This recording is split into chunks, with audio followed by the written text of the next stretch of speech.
India Islamic culture centre से जुड़ी हर updates हम आप तक पहुंचाते रहेंगे, लेकिन इस बीच हम आपको यह बता दें कि सिराज साहब की टीम की तरफ से कई सारे लोग अब बैकफायर कर गए हैं, क्योंकि कल तक जो लोग ये आरोप लगा रहे थे कि 300 करोड़ का हिसाब दीजिए, जो कल तक सिराज साहब से लगातार कई तरह से पूछ रहे थे कि इंडिया इस्लामिक कल्चर सेंटर के वकार को उन्होंने डैमेज किया, वकार को मजरूह किया, आज वही लोग सिराज साहब के साथ मिलकर के वकार और अजमत की बहाली की बात कर रहे हैं।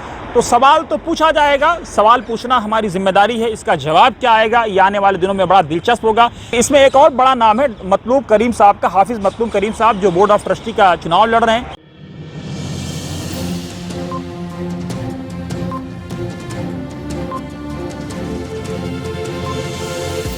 झूठ से दूर, खबरों से भरपूर। आप देख रहे हैं वतन समाचार, मैं हूं मोहम्मद अहमद। आज हम बात करेंगे इंडिया इस्लामिक कल्चर सेंटर के चुनाव के बारे में, जो 11 अगस्त को होना है और जिसके नतीजे 12 अगस्त को आएंगे। आज सबसे पहले पैनल की घोषणा की गई, जो सिराजुद्दीन कुरैशी और उनकी टीम का पैनल है, जिसकी अगुवाई डॉक्टर माजिद अहमद तालीकोटी कर रहे हैं, जो कैंसर के सर्जन हैं, और जिसमें सिराजुद्दीन कुरैशी खुद बोर्ड ऑफ ट्रस्टी का चुनाव लड़ रहे हैं, जो 1994 से लेकर के 2024 तक इंडिया इस्लामिक कल्चर सेंटर के सदर और दूसरे ओहदों के तौर पर अपनी फ़राइज़ अंजाम दे चुके हैं। आज इस टीम को पैनल के ऐलान से पहले मीडिया से बातचीत की गई। जो प्रेस रिलीज जारी की गई है उसमें कहा गया है कि सिराजुद्दीन कुरैशी पैनल की press conference India Islamic culture centre की अजमत और वक़ार की बहाली को बताया हदफ।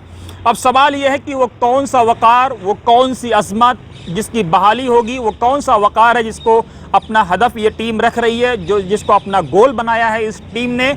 आइए इस प्रेस रिलीज में समझने की कोशिश करते हैं। India Islamic culture centre election के लिए सिराजुद्दीन कुरैशी ने सदर, नायब सदर, उम्मीदवारों समेत पूरी टीम के नामों का ऐलान कर दिया है। ओखला होटल रिवरव्यू में सिराजुद्दीन कुरैशी ने प्रेस कॉन्फ्रेंस करते हुए कहा कि ये election India Islamic culture centre के वक़ार और अजमत को बचाने की लड़ाई है। अब सवाल यह है कि वो कौन सा वक़ार है जिसको बचाया जाएगा, और वो कौन सा वक़ार है इस बिल्डिंग का जिसको महफूज करने की बात सिराजुद्दीन कुरैशी और उनकी टीम कर रही है। तो आइए नीचे प्रेस रिलीज से ही समझने की कोशिश करते हैं। उसमें कहा क्या जा रहा है कि पिछले कुछ अरसे से न सिर्फ इंडिया इस्लामिक कल्चर सेंटर के वक़ार को मजरूह किया गया और उसकी शबीह और अजमत को नुकसान पहुँचाया गया, बल्कि करोड़ों रुपए का नुकसान अदालती मुकदमों और ऑब्जर्वर टीम के अखराजात को लेकर भी किया गया है। जो अफराद मुल्क और कौम का दर्द रखते हैं और इंडिया इस्लामिक कल्चर सेंटर को मुल्क व उम्मत का इदारा समझते हैं, उन पर फ़र्ज़ है कि वो इस्लामिक कल्चर सेंटर के वक़ार को बचाने के लिए आगे आए। अब सवाल यह है, एक सवाल उठेगा, चुनाव में पूछा जाएगा कि आखिर कौन सी वजह रही जिसके लिए लोग कोर्ट गए, कौन से लोग कोर्ट गए, क्यों कोर्ट गए। और अब सवाल सबसे बड़ा यह है कि जिन लोगों पर यह आरोप आज तक लगता रहा कि वो कोर्ट गए, वो कौन लोग थे। उसमें सबसे पहला नाम कोर्ट में जाने वालों का, जो सिराजुद्दीन कुरैशी के जो सपोर्टर्स हैं, जो मद्दाह हैं, जो लगातार सिराजुद्दीन कुरैशी की टीम की वकालत करते रहे हैं, उनका सबसे बड़ा जो आरोप रहा, जो सबसे बड़ा जिन पर निशाना रहा, जिन सबसे बड़े टारगेट के तौर पर देखे गए, वो जमशेद जैदी साहब थे। जमशेद जैदी साहब का नाम इस प्रेस रिलीज में शामिल है, और वो कैसे शामिल है आइए समझते हैं। कि सिराजुद्दीन कुरैशी ने कहा कि हमने इस्लामिक कल्चर सेंटर की अजमत की बहाली की अज़्म के साथ ऐसे बावकार लोगों का पैनल तश्कील दिया है जो इस्लामिक कल्चर सेंटर के मुस्तकबिल को ताबनाक बनाएंगे या बना सकते हैं, या पैनल बनाएगा। सिराजुद्दीन कुरैशी ने ऐलान करते हुए कहा कि सदर के ओहदे के लिए पूरी दुनिया में मशहूर और मारूफ cancer surgeon doctor Majid Ahmed Talikoti हैं, जिनका ताल्लुक बत्रा हॉस्पिटल से है, जो साउथ से आते हैं। उन्होंने कहा कि जिन्होंने गुज़िश्ता 25 सालों में मेडिकल फील्ड में बेशबहा खिदमात या शाहकार खिदमात अंजाम दी हैं, और मुल्क व कौम की हमदर्दी उनके दिल में कूट कूट कर भरी हुई है। सबसे बड़ा इल्ज़ाम जो डॉक्टर माजिद अहमद तालीकोटी पर है, वो उनके मुस्लिम राष्ट्रीय मंच से जुड़ने का है। मुस्लिम राष्ट्रीय मंच एक ऐसा मंच है जिस पर लगातार मुसलमानों को नुकसान पहुँचाने का, मुसलमानों के ख़िलाफ़ करने का, मुसलमानों के ख़िलाफ़ काम करने का, मुसलमानों के दिलों में मुस्लिम राष्ट्रीय मंच को लेकर के किसी भी तरह का कोई मोहब्बत या प्रेम, ये बात कही जाती है कि नहीं पाई जाती है। अब सवाल ये है कि इंडिया इस्लामिक कल्चर सेंटर, इस बिल्डिंग के वक़ार को बचाया जाएगा, उसकी अज़मत रफ्ता की बहाली होगी, उसके वक़ार को मजरूह होने से बचाया जाएगा। और कौन लोग बचाएंगे? डॉक्टर माजिद अहमद तालीकोटी, जो खुद बराह रास्त डायरेक्टली ऑन पेपर, जो हर जगह मीडिया में आपको मिल जाएगा, अलग अलग उनके दफ्तर में मिल जाएगा और उनके फ़ोटोज़ में मिल जाएगा, जो खुद मुस्लिम राष्ट्रीय मंच से जुड़े रहे हैं। मुस्लिम राष्ट्रीय मंच से जुड़ने का मतलब क्या है आप बेहतर समझते हैं, मुझे बताने की कोई ज़रूरत नहीं है। मुस्लिम राष्ट्रीय मंच एक ऐसा इदारा है जिसके बारे में मुसलमानों को लेकर के कौन कौन से आरोप हैं, जिस पर मुसलमानों के बारे में क्या जिसकी धारणाएँ हैं, जो संघ और मुसलमानों के बीच में कहा यह जाता है कि ब्रिज का काम करता है, लेकिन कितने तरह के ब्रिज और किस प्रकार के ब्रिज का काम करता है ये खुद लोग समझते हैं, उनको बताने की ज़रूरत नहीं है। दूसरा नाम है जो कलीमुल हफीज़ साहब का है, जिनके बारे में कहा जाता है कि ये वाइस प्रेसिडेंट के कैंडिडेट होंगे। अब सवाल ये है कि कल तक 300 करोड़ का हिसाब डॉक्टर कलीमुल हफीज़ साहब मांग रहे थे कि सिराज साहब और उनकी टीम को देना चाहिए। अब बहुत सारे एलिगेशंस थे, खुद माजी में ये कहा था कलीमुल हफीज़ साहब ने कि वो चुनाव नहीं लड़ेंगे। खैर ये उनका व्यक्तिगत फैसला है, चुनाव लड़ें या ना लड़ें, लेकिन जिस तरह से लगातार वो टीम सिराज पर, सिराजुद्दीन कुरैशी पर हमलावर थे, आज खुद अब उन्हीं के साथ पैनल बना करके वाइस प्रेसिडेंट का चुनाव लड़ रहे हैं, उनके शरण में हैं, उनके साथ चुनाव लड़ रहे हैं। आने वाले दिनों में क्या कुछ होगा ये देखना बड़ा दिलचस्प होगा। लेकिन बोर्ड ऑफ ट्रस्टी में जिन लोगों का नाम सबसे ऊपर है उसमें साबिक chief secretary doctor MA. Ibrahimi board of trustee के उम्मीदवारों में शामिल हैं। बोर्ड ऑफ ट्रस्टी उम्मीदवारों में जमशेद जैदी का नाम शामिल है। ये वही जमशेद जैदी हैं जिनको कल तक टीम सिराज लगातार निशाना बनाती रही, जिन पर लगातार ये आरोप लगता रहा कि इन्होंने कोर्ट में मामले को घसीटा। अब लोग ये सवाल पूछ रहे हैं कि क्या जमशेद जैदी साहब अगर कोर्ट जाने के असली मुजरिम थे तो क्या वो सिराज साहब के इशारे पे गए? क्या सिराज साहब उसके लिए दोषी नहीं हैं? अगर दोषी नहीं हैं तो सिराज साहब ने जमशेद जैदी साहब जिन पर ये आरोप लगा कि वो कोर्ट गए, जिन पर ये आरोप लगा, लगातार लगाया गया, सिराज साहब की मीटिंगों में ये लगाया जाता रहा कि उनके जो मेंबर्स कोर्ट गए उन लोगों को अप्रूव किसने किया, उन लोगों को सर्टिफाइड किसने किया, उन लोगों के फॉर्म पे दस्तखत किसने किए।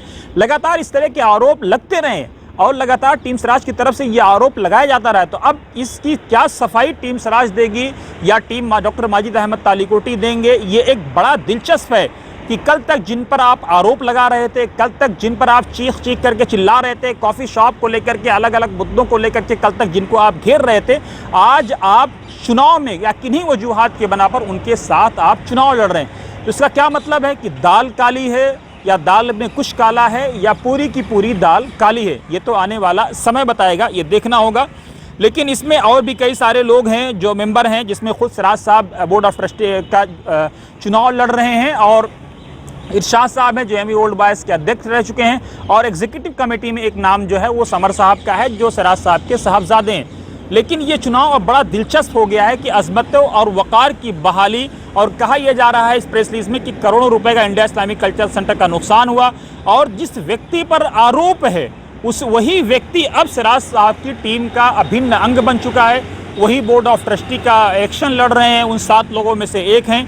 तो ये बड़ा दिलचस्प होगा, आने वाले दिनों में देखने वाला होगा कि इस पर टीम सिराज की तरफ से, टीम डॉक्टर माजिद अहमद तालिकोटी की तरफ से क्या सफाई आती है। इसमें एक और बड़ा नाम है मतलूब करीम साहब का, हाफिज़ मतलूब करीम साहब जो बोर्ड ऑफ ट्रस्टी का चुनाव लड़ रहे हैं। हाफिज़ मतलूब करीम साहब के बारे में कहा जाता है कि ये मेंबरों के ब्लू आइड बॉय हैं, ये कौम परस्त इंसान हैं, मुल्क के बारे में, समाज के बारे में, मिलत के बारे में सोचते हैं, और एक हाफिज़ कुरान हैं जिनके सीने में कुरान महफूज है।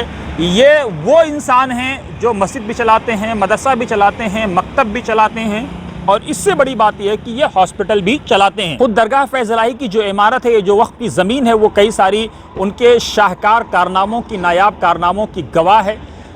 वहाँ पर मेडिकल सेंटर चलता है, डायलिसिस के केंद्र हैं, वहाँ पर जिस तरह से मेडिसिन उपलब्ध कराई जाती है, बहुत सारी चीज़ें ऐसी हैं जो खुद आप देखेंगे दिल्ली के करीम जगहों पर खुद आप देखेंगे कि हाफिज़ मतलूब करीम साहब वहाँ पर मदरसे चला रहे हैं, मकतब चला रहे हैं, बच्चों की सेवा कर रहे हैं। तो अब उनके लिए भी एक बड़ा एक एम्बैरेसिंग सिचुएशन होगा कि वो क्या फ़ैसला लेंगे इस ग्रुप के साथ, क्योंकि जिस तरह से वो एक कौम परस्त इंसान, एक मुल्क परस्त इंसान और एक उम्मत परस्त इंसान के तौर पर जाने जाते रहे, तो ये बड़ा दिलचस्प होगा कि क्या वो इस ग्रुप में बने रहेंगे या नहीं रहेंगे, क्योंकि मेंबरों की एक बड़ी तादाद इनके साथ है। तो क्या अब उन्हीं पर फैसला छोड़ते हैं कि आने वाले दिनों में वो क्या करेंगे, क्योंकि उनका जो कैरियर है, उनकी जो इमेज है, वो एक बहुत शाहकार और बहुत ताबनाक इमेज है। लेकिन क्या कुछ होगा ये देखना होगा, इसके बारे में मेंबरों को सोचना होगा। तब तक आप देखते रहिए वतन समाचार। सबसे पहले आज हम वीडियो में ये साफ कर दें कि बहुत सारे मेंबरों का लगातार ये सवाल आ रहा था, बहुत पूछ रहे थे कि इंडिया इस्लामिक कल्चर सेंटर के चुनाव को लेकर के कोई अपडेट नहीं है। तो हम उनसे सबसे पहले तो माफ़ी चाहते हैं। हम उनको ये बताना चाहते हैं कि इंडिया इस्लामिक कल्चर सेंटर को हम लगातार बहुत करीब से, बहुत बारीकी से देखने की कोशिश कर रहे हैं। हम हर वो अपडेट्स आप तक पहुंचाने की कोशिश करेंगे जो इंडिया इस्लामिक कल्चर सेंटर के मफाद में हो, जो इंडिया इस्लामिक कल्चर सेंटर के हितों से जुड़ी हुई हो, जो इंडिया इस्लामिक कल्चर सेंटर से संबंधित हो, चाहे वो प्रेसिडेंट का चुनाव हो, बोर्ड ऑफ ट्रस्टीज का चुनाव हो, एग्जीक्यूटिव कमेटी का चुनाव हो। लेकिन बीते दिनों में जिस तरह से आपने देखा होगा कि किस तरह से इंडिया इस्लामिक कल्चर सेंटर में क्या कुछ हुआ, किस तरह के बदलाव हुए, उसके बाद नॉमिनेशन के फ़ौरन बाद ईद आ गई और ईद के फ़ौरन बाद लोग छुट्टियों में चले गए। अब आज पहली खबर जो हम आई है वो हम आप तक पहुंचा रहे हैं और आप देखिए ये report. India Islamic culture centre से जुड़ी हर अपडेट्स हम आप तक पहुंचाते रहेंगे, लेकिन इस बीच हम आपको ये बता दें कि सिराज साहब की टीम की तरफ से कई सारे लोग अब बैकफायर कर गए हैं। वो लोग कहां जाएंगे? आज कई सारे उनके बहीखाह जो दिल्ली में मौजूद थे वो भी नहीं पहुंचे और जो दिल्ली से बाहर थे वो भी नहीं पहुंचे।